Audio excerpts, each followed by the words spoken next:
नमस्कार दोस्तों, जय श्री श्याम। जैसा कि आपने थंबनेल देखा है, आज की वीडियो में हम रिव्यू करेंगे पराग पारिक फ्लेक्सी कैप फंड का। एंड यहाँ पे कंप्लीट फंडामेंटल आपको देखने को मिलेगा। अगर आप इस फंड में निवेश करने की सोच रहे हो या आपने निवेश कर रखा है तो कंप्लीट वीडियो वॉच करना, बिकॉज ए से लेकर जेड तक की जानकारी आज की वीडियो में आपको देखने को मिलेगी। तो चलिए शुरू करते हैं आज की हमारी वीडियो को। अगर यहाँ पे हम बात करें पराग पारिक फ्लेक्सी कैप फंड, तो यहाँ पे हम जिस फंड की बात कर रहे हैं वो डायरेक्ट प्लान हमारा रहेगा, रेगुलर प्लान की यहाँ पे हम बात नहीं करेंगे। ठीक है, अगर देखो यहाँ पे बात करें फ्लेक्सी कैप, तो फ्लेक्सी कैप तो क्या हो गई, एक कैटेगरी हो गई, लेकिन यहाँ पे हमारी एएमसी है पराग पारिक। अगर पराग पारिक की बात करें तो इंडिया के अंदर जो ये परफॉर्म करती है 23 नंबर पे क्या करती है, परफॉर्म करती है, 23वें नंबर पे है। और ये एएमसी ऐसी है जिसमें अभी तक किसी भी तरीके का कोई स्कैम नहीं पाया गया है। अगर यहाँ पे हम बात करें तो इस फंड को 12 साल 3 महीने कंप्लीट हो चुके हैं।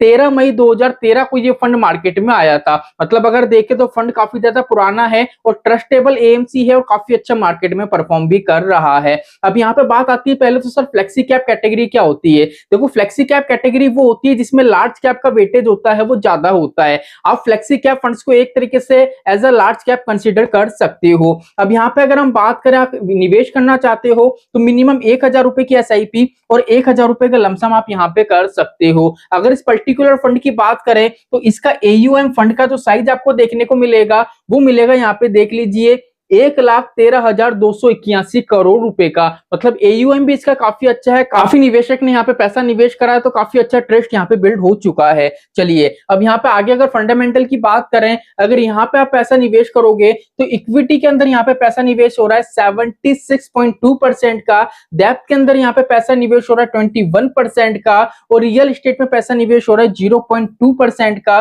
और कैश के रूप में होल्ड हो रहा है 2.2% का। अब यहाँ पे क्या है, सेबी का सा नियम है कि भैया लिक्विडिटी की प्रॉब्लम नहीं हो, इसलिए मिनिमम 5% कैश आपको होल्ड करना चाहिए। लेकिन काफी ऐसी एमसी है, काफी ऐसे फंड है, कोई 5% से ज्यादा कैश होल्ड करता है, कोई 5% से कम करता है। तो यहाँ पे देखो कैश के रूप में तो कोई दिक्कत नहीं आएगी, बिकॉज अगर इस फंड की बात करें तो एज अ लार्ज कैप इसको कंसिडर कर सकते हो। लार्ज कैप का वेटेज ज्यादा होता है, इसलिए यहाँ पे अगर हम देखें तो कैश से किसी भी प्रकार की दिक्कत परेशानी हमको नहीं आएगी। बल्कि यहाँ पे अगर हम देखें तो इक्विटी में अगर स्टॉक मार्केट में करेक्शन देखने को मिलता है, जो डेप्थ वाला पार्ट है जहां पे आपका पैसा निवेश हो रहा है बॉन्ड्स के अंदर, वहां से आपको थोड़ी स्टेबिलिटी मिल सकती है। तो यहाँ पे अगर हम बात करें तो पैसा तो आपका सही तरीके से निवेश हो रहा है, लेकिन अब बात आ रही है कि सर इक्विटी में हमारा जो पैसा निवेश हो रहा है वो कहां और कैसे निवेश हो रहा है। तो इक्विटी के अंदर आपका जो पैसा निवेश हो रहा है 76.2%, जिसकी होल्डिंग है 197 स्टॉक्स में। मतलब 500 स्टॉक में से यहाँ पे 197,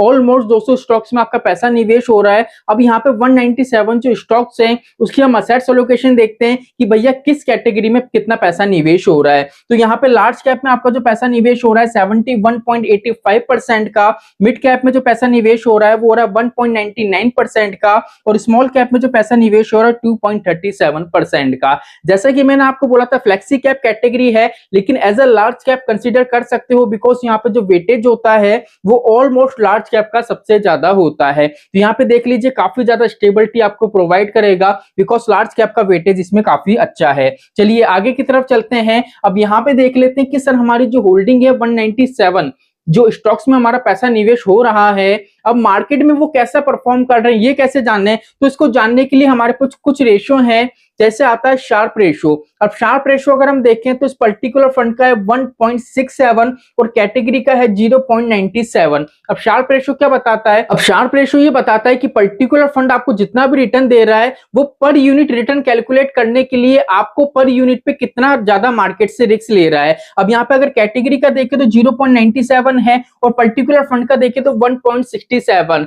तो अभी के टाइम में अगर हम ये बोल सकते हैं कैटेगरी से ज्यादा इसका शार्प रेशियो हमको देखने को मिल रहा है, तो अभी के टाइम में मार्केट से काफी ज्यादा रिस्क ले रहा है, काफी वॉलेटिलिटी यहाँ पे देखने को मिलेगी। अब सर शार्प रेशियो कैलकुलेट कैसे होता है, तो यहाँ पे क्या होता है, जैसे फॉर एग्जांपल मान लीजिए आज आपने 100 रुपए निवेश करे। अब 100 रुपए आपने निवेश करे और फॉर एग्जांपल मान लेते हैं आपको 1 यूनिट यहाँ पे क्या हुआ, अलॉट हुआ। अब 1 यूनिट पे मान लेते हैं 20 रुपए का आपको रिटर्न मिला, तो पर यूनिट मार्केट से जितना भी आपको रिटर्न मिल रहा है उस रिटर्न पे मार्केट से कितना परसेंट का रिस्क लिया जा रहा है वो परसेंटेज यहाँ पे बताई जाती है। यहां तक की चीजें क्लियर हो गई। सेकंड आता है अल्फा। अब अल्फा क्या होता है? अल्फा ये बताता है कि पर्टिकुलर जो फंड है अपने बेंचमार्क से कितना अच्छा, कितना पॉजिटिव वे में रिटर्न दे रहा है या कितना नेगेटिव वे में रिटर्न दे रहा है। अब यहाँ पे क्या होगा, जो अल्फा है उसकी परसेंटेज जितनी ज्यादा होगी उतना ही फंड हमारा अच्छा माना जाएगा, बिकॉज ये बोला जाएगा कि इसका जो बेंचमार्क है अपने बेंचमार्क को अच्छे खासे तरीके से ये बीट कर रहा है। तो यहाँ पे अगर कैटेगरी के अल्फा की बात करें तो इसका बेंचमार्क का जो कैटेगरी है उसका अल्फा है 0.95 और यहाँ पे फंड की अगर बात करें तो इसका अल्फा हमको देखने को मिल रहा है 8.71%। मतलब इसका जो बेंचमार्क है उससे काफी अच्छे तरीके से परफॉर्म कर रहा है, काफी अच्छी तरीके से बीट कर रहा है। अब यहाँ पे शार्प रेशो की अगर बात करें, शार्प रेशो जितना कम होगा ना उतना अच्छा माना जाएगा। यहाँ पे 2% के आसपास का है, लेकिन यहाँ पे अभी हम आगे का पूरा फंडामेंटल देखेंगे, उसके बाद ही हम डिसाइड करेंगे कि भैया शार्प रेशो को हमको देखना चाहिए, निवेश करना चाहिए या नहीं। चलिए अब आगे की तरफ देखें तो यहाँ पे एक आता है बीटा। अब बीटा मोस्टली ये बताता है कि हम जिस फंड में निवेश कर रहे हैं वो हमको रिटर्न देने के लिए मार्केट से कितना ज्यादा रिस्क ले रहा है, वॉलेटिलिटी कितनी देखने को मिलती है। तो यहाँ पे चेक करेंगे हम कैटेगरी का। इसकी कैटेगरी का चेक करो तो 0.94% है। अगर इस फंड की बात करें तो फंड का है 0.65%। तो यहाँ पे इसकी जो कैटेगरी है, कैटेगरी से कम बीटा देखने को मिल रहा है, मतलब मार्केट से कम रिस्क अभी के टाइम में ये ले रहा है। तो काफी अच्छी चीज है, यहाँ पे हम निवेश कर सकते हैं। चलिए आगे की तरफ चलते हैं। एक रेशो हमारा बचा था पीबी। अब पीबी क्या होता है? पीबी आपको ये बताता है कि आपके पोर्टफोलियो में जितने भी होल्डिंग्स है, जितने भी स्टॉक्स हैं, वो मार्केट में कैसा परफॉर्म कर रहे हैं। जैसे फॉर एग्जांपल मान लेते कोई भी एक स्टॉक है, वो 100 रुपए की वैल्यू पे मार्केट में आया और मान लेते करंट टाइम में वो 300 रुपए की वैल्यू पे ट्रेड कर रहा है। 100 रुपए की बुक वैल्यू है, करंट टाइम में 300 रुपए की वैल्यू पे ट्रेड कर रहा है। तो यहां से 100 से लेके 300 तक का एवरेज निकालेंगे कि कितना परसेंट ये प्रॉपर तरीके से रिटर्न दे रहा है। जितना परसेंट ये रिटर्न होता है, जितना परसेंट ऊपर की तरफ जाता है, वो आपका कहलाता है पीबी। तो यहाँ पे कहने का मतलब है 197 जो स्टॉक्स हैं वो अपनी बुक वैल्यू से 3.41% वैल्यू पे ज्यादा ट्रेड कर रहे हैं। तो पीबी रेशो जितना ज्यादा होगा उतना ही फंड हमारा अच्छा माना जाएगा, बिकॉज हमारा पैसा इनडायरेक्टली रूप में क्या होता है, स्टॉक मार्केट में रन करता है। अब स्टॉक अच्छा खासा परफॉर्म करेंगे, पीबी रेशो जैसे जैसे इंक्रीज होगा तो हमको रिटर्न्स भी वहां पे अच्छा खासा मिलने की संभावना रहती है। चलिए अब यहाँ पे सबसे इंपॉर्टेंट जो फंडामेंटल रहता है वो फंड मैनेजर का, बिकॉज क्या होता है इस तरीके के जो फंड होते हैं उसमें फंड मैनेजर का रोल काफी ज्यादा होता है, वही पूरे फंड को मैनेज करते हैं, बिकॉज यहाँ पे कोई ये इंडेक्स फंड नहीं है। अब यहाँ पे बात करें तो 5 फंड मैनेजर आपको देखने को मिलेंगे, जिसमें से 2 फंड मैनेजर ऐसे हैं, राजीव जी और रौनक जी, जो देख लीजिए मई 2013 में जो नियुक्त करे गए थे जब ये फंड मार्केट में आया था, जब से लेके अभी तक है। तो इनको कंप्लीट इस फंड की कहानी पता है कि भैया जब ये फंड मार्केट में आया तो उस टाइम हमने कौन से स्टॉक पोर्टफोलियो में रखे थे और अभी करंट टाइम में उन स्टॉक की कंडीशन क्या है। ठीक है, उनके बाद 2016 में देख लीजिए राज जी एक फंड मैनेजर आए, फिर नुकुंज जी आए 2022 में और 2023 में देख लीजिए मानसी जी यहाँ पे एक फंड मैनेजर आई थी। तो फंड मैनेजर वैसे देखा जाए तो 5 फंड मैनेजर हैं जिनकी कतई कोई आवश्यकता नहीं थी। यहाँ पे 2 फंड मैनेजर या ज्यादा से ज्यादा 3 फंड मैनेजर होते तो भी सही रहता, जिससे क्या होता एक्सपेंस रेशियो और ज्यादा हमको थोड़ा कम देखने को मिलता। वैसे अगर एक्सपेंस रेशियो की बात करें तो इतना ज्यादा नहीं है, लेकिन फंड मैनेजर अगर कम होते तो और ज्यादा कम हमको देखने को मिलता, बिकॉज जो एक्सपेंस रेशियो होता है जो हमसे चार्ज लिया जाता है वो इनडायरेक्टली रूप से क्या होती है, फंड मैनेजर की इनकम होती है, बिकॉज एएमसी किसी भी तरीके की कोई सैलरी फंड मैनेजर को नहीं देती है। तो एक्सपेंस रेशियो 0.63% का है। एक्सिट लूट का कंसेप्ट कुछ इस तरीके का है, अगर आप यहाँ पे रिडीम करते हो 10% से ऊपर के जितने भी यूनिट्स यहाँ पे आप रिडीम करोगे, तो यहाँ पे अगर 1 साल तक रिडीम करोगे, जैसे मान लीजिए फॉर एग्जांपल आपके पोर्टफोलियो में टोटल मान लीजिए 20% यूनिट है। अब 20% में से मान लीजिए अगर आप 12% यूनिट रिडीम करते हो तो 12 में से 10% तक तो कुछ नहीं है। अगर 2% यूनिट है, ठीक है, वो आपके रिडीम होती है पहले के 365 डेज में, तो 2% का एक्सिट लॉट लगेगा और यहाँ पे 365 डेज से 30 डेज के बीच में करते हो तो 1% का यहाँ पे एक्सिट लोड आपको देखने को मिलेगा।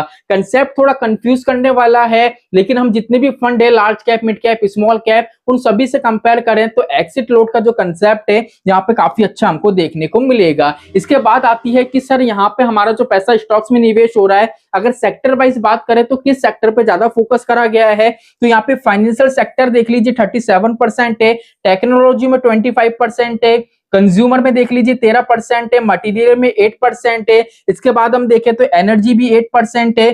ठीक है, तो यहाँ पे हेल्थ केयर वाला पार्ट है जिसमें 6.7%। तो ये मोस्टली ऐसे सेक्टर हैं जहां पे पैसा अच्छा खासा निवेश हो रहा है। लेकिन यहाँ पे एक चीज मुझे थोड़ी सही नहीं लगी है कि यहाँ पे क्या है 197 स्टॉक में आपका पैसा निवेश हो रहा है, लेकिन जो टॉप 10 स्टॉक्स हैं उनका वेटेज अगर आप देखोगे तो ऑलमोस्ट 50% पैसा तो 10 स्टॉक्स के अंदर लगा रखा है। बाकी के यहाँ पे जो स्टॉक्स बचे आपके 187, उसमें सिर्फ 50% पैसा ही निवेश हो रहा है। तो ये यहाँ पे थोड़ी दिक्कत परेशानी यहाँ पे फ्यूचर में दे सकता है। ठीक है, लेकिन अभी के टाइम में तो बिल्कुल सही चल रहा है। यहाँ पे टॉप होल्डिंग की बात करें तो देख लीजिए एचडीएफसी बैंक आ गया, बजाज होल्डिंग एंड इन्वेस्टमेंट आ गया, पावर गिल आ गया, कोक इंडिया आ गया। तो यहाँ पे जो है टॉप इसकी होल्डिंग भी आपको देखने को मिल चुकी है। चलिए अब आगे की तरफ चलते हैं, यहाँ पे हम कुछ थोड़े रिटर्न्स वगैरह चेक कर लेते हैं। अगर रिटर्न की बात करें तो 10 साल का, 5 साल का, 1 साल का और 1 मंथ का। ऊपर की तरफ जो रिटर्न है इसके बेंचमार्क का है और नीचे की तरफ रिटर्न है वो रिटर्न है जो इस फंड ने एक्चुअल में बना के दिया है। अगर बेंचमार्क की रिटर्न की बात करें तो 10 साल में देख लीजिए 14% के आसपास का, तो बेंचमार्क को अच्छे खासे तरीके से बीट करा है इसने। 10 साल में 4% से बीट करा है। अब यहाँ पे 5 साल में देखें तो बेंचमार्क का 20% है और इस पर्टिकुलर फंड का देखें तो 23%, तो 3% इसने ज्यादा अपने बेंचमार्क को बीट करा है। ये 3% जो एडिशनल है ये हमारा कहलाता है अल्फा। ठीक है, 1 साल की बात करें तो 1 साल में इसने नेगेटिव परफॉर्म करा था, लेकिन फंड ने यहाँ पे जो रिटर्न बना के दिया था पॉजिटिव वे में बना के दिया था 8% के आसपास का। 1 मंथ की बात करें तो यहाँ पे नेगेटिव वैल्यू है, 1% से नेगेटिव है। लेकिन इस फंड में बात करें तो फंड भी नेगेटिव रिटर्न दिया है, लेकिन पॉइंटों में नेगेटिव रिटर्न दिया है। मतलब यहाँ पे जो होल्डिंग का जो सिलेक्शन हुआ है वो इस तरीके से हुआ है, मार्केट जब ऊपर जाता है तो अपने बेंचमार्क से अच्छा खासा रिटर्न देता है, जब मार्केट में करेक्शन आता है तो बेंचमार्क में जो गिरावट होती है उससे कम गिरावट हमको देखने को मिलती है। तो उस तौर पे देखें तो कंप्लीट फंडामेंटल जितना भी हमने देखा है, फंड अच्छा है, इन्वेस्ट करने लायक है, तो कोई दिक्कत परेशानी यहाँ पे हमको नजर नहीं आती है। यहाँ पे अब हमारे पास एक चीज थी जिसमें हमने बात करी थी शार्प रेशियो की। अब यहाँ पे ये क्या था कि हमको जितना भी रिटर्न मिल रहा है उस रिटर्न को प्रोवाइड करने के लिए मार्केट से पर यूनिट कितना रिस्क लिया जा रहा है, वो था 1.67। अब ये रिस्क लिया जा रहा है, उसी तौर पे आप देखोगे हमने जो आगे रिटर्न देखे कि बेंचमार्क अगर नेगेटिव जा रहा है तो बेंचमार्क से कम नेगेटिव रिटर्न ये हमको प्रोवाइड कर रहा है, और बेंचमार्क पॉजिटिव रिटर्न दे रहा है तो बेंचमार्क को ही अच्छे खासे बीट करके रिटर्न बना के दे रहा है। तो फंड अच्छा खासा है। यहाँ पे कंप्लीट मैंने रिव्यू करके आपको बता दिया है। अब आपके ऊपर, अगर आपको लगता है निवेश करना चाहिए तो आप निवेश कर सकते हो। अगर आपको लग रहा है कि नहीं सर हमको एक्सिट करना है तो एक्सिट कर सकते हो। ये वीडियो सिर्फ एजुकेशन पर्पज से थी, मैं आपको ये नहीं बोलूंगा कि यहाँ पे आपको निवेश करना है या नहीं करना है। तो चलिए आज के लिए इतना ही, मिलते हैं हमारी नेक्स्ट वीडियो में। जय श्री राम दोस्तों, जय श्री राधे।